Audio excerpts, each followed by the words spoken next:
The Marlins became the fastest expansion team in MLB history to win the World Series in 1997, and afterwards, they decided to have a fire sale. But within all those trades and releases, they also set the pieces for their next unexpected run in 2003. So let's look at how the Marlins' first World Series fire sale led to their next. Totally sports-esque. Major League. The Marlins became a franchise along with the Rockies in 1993, with Gary Sheffield and Brian Harvey becoming their first All-Stars. The Marlins acquiring Sheffield in a trade with the Padres that included future Hall of Famer Trevor Hoffman. They had attendance over 3 million that year, reaching an attendance over 2 million in just 2 seasons since, as they finished at 64-98 that year, following that up by finishing 51-64 in the strike-shortened 1994, and 67-76 in 1995. And midway through 1996, the Marlins' first manager, Green Lanterman, would be fired, being temporarily replaced by John Bowles. And they would have a pretty successful season. They had the third best ERA in the National League, thanks in main part to Kevin Brown, who had an ERA below 2. Al Leiter also threw the first no-hitter in Marlins history, while Charles Johnson won his second straight Gold Glove as they finished 80-82, and in third place. And with new momentum, the Marlins hired Jim Leyland as their new manager after 11 seasons in Pittsburgh. They also signed Bobby Bonilla, Moises Alou, and Alex Fernandez to big contracts, spending $89 million in total on free agents with a $52 million payroll that was the 5th highest in the league, and $27 million more than the previous year. And with all this, there were high expectations. And they would deliver, as Moises Alou, Kevin Brown, and Charles Johnson would make the All-Star team, as they finished 92-70 and 9 games behind the Braves. But with their expansion came playoff expansion, and it would be shown that no team benefited more from the wild card than the Marlins. They would go on to sweep the Giants in the NLDS. Then they went up against the NL East champs in the Braves, and the rookie pitcher Livan Hernandez, who stepped in for Alex Fernandez after he tore his rotator cuff, and with the help of a very generous strike zone, he struck out 15 and outdueled Greg Maddux in Game 5 to take a 3-2 series lead. Then the Marlins won the next game to assure there would be the first World Series game in Florida. They were underdogs against the Cleveland Indians, but the series showed the teams to be evenly matched as there were alternating wins through the first 6 games. And with the Marlins winning the first one, the pattern was in their favor for Game 7. But it didn't appear that way, as they trailed going to the bottom of the 9th. But after Alou and Johnson hit singles, Craig Counsell would hit a sac fly to tie the game off Jose Mesa to send things to extras. Neither team scored in the 10th. Then, in the 11th, after a huge error by Tony Fernandez, the bases were loaded after a walk, and after a force out, Edgar Renteria came up with 2 outs. And he would proceed to hit a single, which won the game and the series for the Marlins. This marked the fastest World Series for an expansion team in MLB history, and the first for a wild-card winning team, as they more than delivered on their high expectations. This was also the first time the trophy presentation took place on the field instead of in the locker room, and the 67,000 fans watched them raise the trophy, assuming they would be there for years to come. But Wayne Huizenga had other ideas. Huizenga had a motive for what he was going to do next. Despite winning the World Series, he claimed to have lost $34 million running the team and was going on a fire sale to cut down on cost. And this wasn't just some small fire, it was a wildfire. It started just a little over 2 weeks after they won the World Series, when they traded one of their free agent signings in Moises Alou to the Astros for Mark Johnson, Manuel Barrios, and Oscar Enriquez. And a week later, they traded Devin White to the Diamondbacks and Rob Nen to the Giants, their starting center fielder and their closer. Then 2 days later, they would trade Jeff Conine. Nicknamed Mr. Marlin, he was one of the few original members of the 93 team that was there in 97. And a few weeks later, they would trade Kevin Brown, the ace of the staff over the past few years, to the Padres. But important for later, they received Eric Lee in return. And before spring training came around, they also traded Dennis Cook, Kurt Abbott, and Al Leiter, and Rolf Milliard. Also important to note for later, they received A.J. Burnett in the Leiter trade. But after winning a World Series, 9 of the players on the team were gone by spring training, going into the season with a $15 million payroll, $37 million less than the previous year, going from the 5th highest in the league to the 3rd lowest. And unsurprisingly, they didn't exactly have a great follow-up. Halfway through May, they were 14 games under 500 and 17 games out of first, and the fire sale continued. On the 14th, a huge move was made when they traded Manuel Barrios, Bobby Bonilla, Jim Eisenreich, Charles Johnson, and Gary Sheffield to the Dodgers for Mike Piazza and Todd Zell. So of the 8 main position players on the 97 team, 6 were now gone, along with their ace and their closer. And the reason Mike Piazza in a Marlins uniform is such a strange sight is because he only played 5 games with them, as 8 days after being traded to Florida, he would be traded to the Mets. And in return, the Marlins got Jeff Gotts, Preston Wilson, and Ed Yarnall. On the surface, this looks like a disaster deal for the Marlins considering all they lost, but in the long term, the Marlins would have unnoticed benefits. but before they would get there, they would still be in the bottom of the dumpster. Before the 1998 season ended, they also traded Jay Powell to the Astros and Todd Zell, their other piece in the Piazza trade, to the Rangers, along with Felix Heredia to the Cubs, as they would go on to finish 54-108, the worst follow-up to a World Series in MLB history. And they still weren't done with their fire sale before spring training in 1999. They would trade the World Series hero in Edgar Renteria to the Cardinals, along with trading Greg Zahn, another player on the 97 team. 16 of the 25-man roster in 1997 were gone before they would show up to spring training in 1999. But with the disaster of the 98 season, that of course meant that they got a great draft pick, and it would be the second pick. The new Florida team, the Devil Rays, picked Josh Hamilton first overall, and the Marlins followed that up by picking Josh Beckett, a high schooler from Texas. No pickup from the fire sale would have a bigger impact in their future triumph. And they would pick up another before 1999, when they traded Todd Noel, Mark Johnson, and Ed Yarnall to the Yankees for Mike Lowell. Important to note that Yarnall was one of the players from the Mets in the Piazza trade. They would go into 1999 with a new owner and manager, as Wayne Huizenga sold the team to John Henry for $150 million. Interesting that he claimed to lost $34 million after a World Series, but was then able to sell for $150 million after winning 54 games. He also still owned Pro Player Stadium and received 62% of the parking revenue and 30% of the concessions. Dave Dombrowski would become president and GM, while John Bowles became manager after Jim Leyland resigned. And it would be another tough year for the Marlins, as they finished 64-98 for another last-place finish. And they would also trade away Craig Counsell to the Dodgers, and the NLCS and World Series MVP and Livan Hernandez to the Giants for Nate Bump and Jason Grilli. And at that point, the main pieces of the 97 team were gone.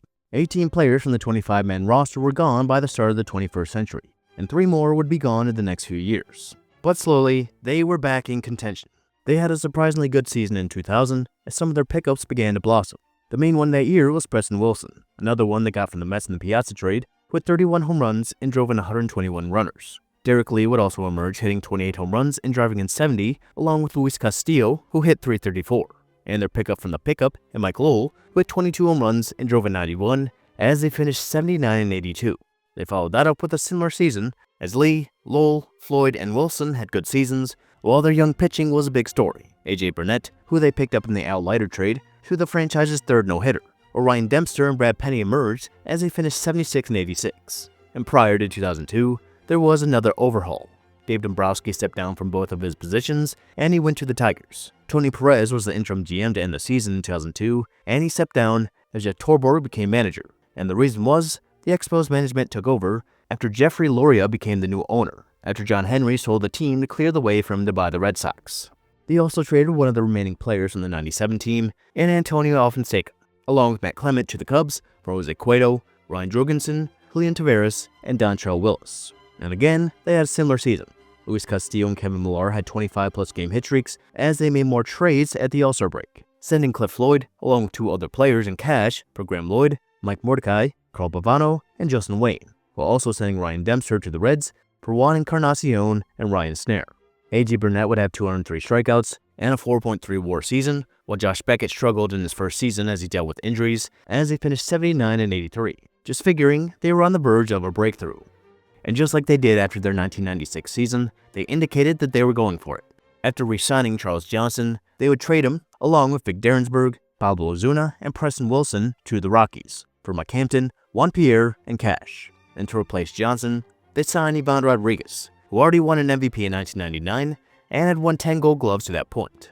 They also signed Matt Trainer, while Kevin Millar was purchased by the Red Sox. And with high hopes, they didn't get off to a great start, starting the year at 16-22 after dealing with injuries. And so they decided to fire Jeff Torborg and hire Jack McKeon as their new manager. And with a manager with 5 decades of experience in professional baseball, they took off from there. The main help came from their young guys. On June 20th, they would call up some guy named Miguel Cabrera. And it was clear from day one that he was different, as he had a walk-off home run in his first game. And a month prior to that, saw the debut of Dontrelle Willis, a piece they just traded for. He was huge in a year the Marlins dealt with injured pitchers, posting a 3.3 ERA with a 14-6 record with 142 strikeouts over 160.2 innings, as he made the All-Star team and won Rookie of the Year. And another trade pickup in Juan Pierre would be huge in the leadoff spot, leading the league in stolen bases with 65, while playing in every game for the first of 5 years, as him and Luis Castillo would form a perfect 1-2 punch to start the order. And previous trade pickups were massive too, as Derek Lee had his best season, hitting 31 home runs with an .887 OPS, while Mike Lowell topped him with 32 home runs and 105 RBIs. And they weren't completely done with moves caused by their poor seasons. 1 year after drafting Josh Beckett, they drafted Adrian Gonzalez with the #1 overall pick, and he would never play a game for the Marlins, as he would be traded to the Rangers along with 2 other minor leaguers, for Ugeth Urbina, and he would be their most effective reliever, posting a 1.41 ERA and 33 appearances. And it all culminated in a 91-71 record to again win the wild card, as the Braves again won the division. So now they had a chance to do it all again, in the exact same position with an entirely different team outside of Jeff Conine, who was acquired at the trade deadline. And they were in the same position because again they were facing the Giants in the NLDS. And on the mound in Game 1 was Josh Beckett, which would be the start of one of the most legendary postseason runs in MLB history. That day, he would throw 7 innings, giving up 1 and striking out 9, but the Marlins lost 2-0. However, they responded in Game 2. In a high-scoring game, Juan Encarnacion's home run and Juan Pierre's double made the difference as they won 9-6. They went back home, and in a pitching duel between Kirk Ryder and Mark Redmond, things went to extras where the Giants took the lead in the 11th, but in the bottom half, the Marlins loaded the bases, and Ivan Rodriguez drove in 2 to win the game, driving in all 4 Marlins runs. And his legend grew in Game 4. In a back-and-forth high-scoring game, the Marlins scored 2 in the 8th to take a 2-run lead, and in came Urbina, who got into trouble giving up 1 after facing 2 batters. He calmed down and got the next 2, but he hit Ray Durham. Then, Jeffrey Hammonds hit a single, and that caused Jeff Snow to break home. And in a legal play at the time, he tried to bulldoze Ivan Rodriguez, but he held on to win the game and the series. The iconic play of his career marked the only time a series ended with the potential tying run thrown out at the plate. And they would move on to one of the most infamous series of all time in the NLCS against the Cubs. The Marlins would take Game 1 in extras, with their 4th home run of the game coming from Mike Lowell in the 11th. They stood no chance in Game 2, as Brad Penny would be hit hard, and they would lose 12-3. They went back home, and again were in a back-and-forth game that went to extras. But this time, a Doug Glanville triple would be the difference in the 11th after the Marlins squandered many great chances. And they looked depleted when it was over from the start in Game 4, after Ramos Ramirez had a first-inning grand slam as the Cubs won 8-3, 1 win away from finally getting back to the World Series. But the Marlins responded when the real run of Josh Beckett started, as he dominated the Cubs in Game 5, giving up no runs on 2 hits, as he won 4-0 to force a Game 6. But the Cubs were still in the driver's seat, with Mark Pryor going on 3 days rest, and Kerry Wood pitching in a potential Game 7. And they looked poised to break through as they had a 3-0 lead going to the 8th. And that's when it all happened. After a Juan Pierre double, on the 8th pitch of the at-bat, Luis Castillo hit a fly ball in foul territory, and former Marlin, Moises Alou, reached up to get it, but in his way was Steve Bartman, doing the same thing as other fans in the area. His hand got in the way of Alou's glove, and all hell broke loose. Castillo walked in a wild pitch, Pierre moved to third, then Pudge hit an RBI single. And often forgotten was Alex Gonzalez booting a potential double play off the bat of Miguel Cabrera, which instead loaded the bases. Then future Cub Derek Lee hit a game-tying double, prompting Pryor to finally get taken out. Then Jeff Conine hit a go-ahead sac fly, and Mordecai would hit a base-clearing double, and in the blink of an eye, the Marlins scored 8 runs as they won Game 6. Well, Bartman had the worst night of his life. The Cubs seemed to be a team of destiny, but on one play, the Marlins' playoff devil magic was back in force. There was still the Game 7, and the Marlins began with a 3-run first. But the Cubs tied things and took a 2-run lead, with Kerry Wood hitting a home run. But after a 3-run 5th, the Marlins never lost the lead, as Urbina would close things out, and for the second time in 6 years, the Marlins won the pennant. The Cubs' World Series appearance drought going back 58 years at that point, while the Marlins only existed for 10 years, and had now appeared in the World Series twice, only making that more painful for Cubs fans at the time. But it looked like the Marlins weren't going to be back on top, as they were up against the powerhouse Yankees, who got there thanks to an Aaron Boone walk-off home run in Game 7. But the Yankees did just lose the World Series to the Diamondbacks, who topped the Marlins by winning the World Series in just their 4th year of existence. And this Marlin team was fearless. This was the first year of home field advantage being decided in the All-Star Game, and the American League won. So things started in the Bronx, and the Yankees lost their first World Series home game in 7 years, with another save from Urbina and a gem from Brad Penny. But the Yankees rebounded in Game 2 with the gem from Andy Pettitte. Despite 7 one-run innings from Josh Beckett in Game 3, the Marlins gave him just 1 run of support, as the Yankees won 6-1 with some late inning rallies. Game 4 would be the best of the series. In front of almost 66,000, the Marlins jumped out to a 3-0 lead, thanks to that rookie named Miguel Cabrera hitting a 2-run home run off Roger Clemens. The game remained 3-1 going to the 9th, when Ruben Sierra hit a game-tying triple, and after a scoreless bottom half, the game went to extras. The Yankees blew an opportunity to score with the bases loaded in the 11th, and things were still 3-3 going to the 12th. After a scoreless top half, on the 8th pitch from Jeff Weaver, Alex Gonzalez hit a walk-off home run, despite going 5 for 53 in the postseason to that point. making that the second time and Alex Gonzalez won a huge playoff game for the Marlins. In Game 5, the Marlins took a 6-1 lead, and though the Yankees slowly clawed back, they didn't have enough, as they lost 6-4, with Urbina pitching his final innings of the postseason. And the reason for that is in Game 6, a 23-year-old Josh Beckett blanked the Yankees in Yankee Stadium, making that '98 season worth it just there, as the Marlins won their second World Series in 6 years. A rare time where a complete overhaul and rebuild works out so well. And while it wasn't as egregious as what happened in '98, again, the Marlins capitalized on their title by going on another fire sale. That offseason, they traded away Derek Lee to the Cubs, while Ivan Rodriguez signed with the Tigers. They traded Mark Redmond to Oakland and Brad Penny halfway through 2004, and they would lose Carl Pavano after the season. Despite 2 straight over 500 seasons in 04 and 05, another rebuild began the next year, as they opened the year with the lowest team salary in the league at $21 million, starting 6 rookies on opening day. Miguel Cabrera and Dontrelle Willis were gone after 2007, but youngsters like Hanley Ramirez, Dan Uggla, and Mike Stanton brought upon an exciting future with a new identity.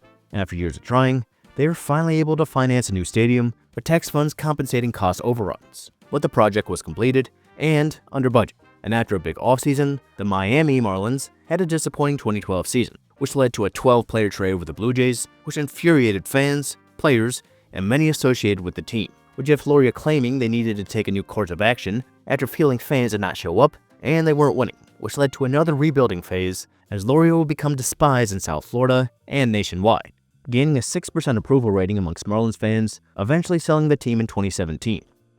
The only redeemable traits Huizenga and Loria had was that they at least brought championships to the team, taking advantage of momentum and spending money with a team that was ready for the moment. But in the long run, both are remembered for tearing apart teams that had potentials to be dynasties, for nothing other than greed, using the classic excuse owners use by blaming the fans for not spending money on a losing team that isn't trying, while leaving with huge profit after selling, with Huizenga straight up lying about the losses he claimed to take and leaving with a massive payday at the end of all of it. But that's the story of the Marlins franchise that is one of the strangest in all of sports. No division titles in their history, but since their founding in '93, they are one of 7 teams to win multiple World Series titles. And that number was at 2 when they won in 2003, with the other team being the team they beat in the Yankees. It was a massive fire sale that led to another one, but in between, there were 2 wildcard teams that won it all, that were eventually burned by greed. Hopefully you liked this video, and if so, please consider liking and subscribing for new videos every week. Thank you.